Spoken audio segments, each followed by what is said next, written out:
Grabe naman, no? Bumubuhos po talaga yung biyaya kay Medit, ano? Siyempre, tuwang-tuwa po si Medit. So, sino ba naman ang hindi matutuwa?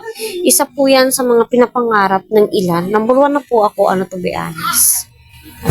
Mapapasana all ka na lamang po talaga sa biyayang natatanggap po niya kahit wala na po siya sa Kalingap. Kagaya nga po ng kanyang sinasabi ay nagpapasalamat po siya sa Kalingap dahil sa Kalingap ay dumadami nga po ang kanyang mga supporters. Diyan naman po talaga nagsimula ang lahat dahil diyan po siya nakilala at wow, nag-boom po, no? Ang laking biyaya, ang laking opportunity ang nag-open kay Medit. So, sana all, no?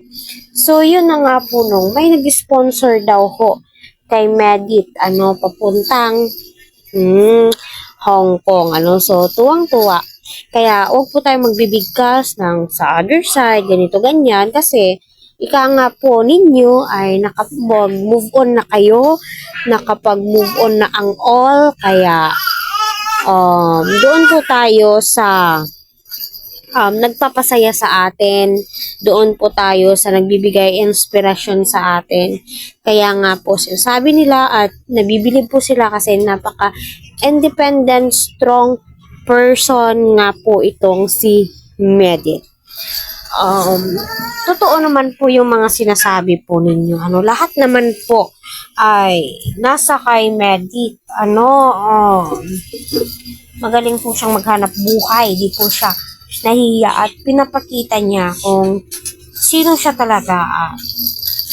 Hindi ka po maboboard kapag siya ang nakasama mo kasi mapapansin mo sa kanyang live video ay napaka-friendly po niya. Yun po yung napapansin ko. Sarap niyang kasama, ang sarap niyang kabandi. Yung tipong masasakyan mo yung ugaling meron siya.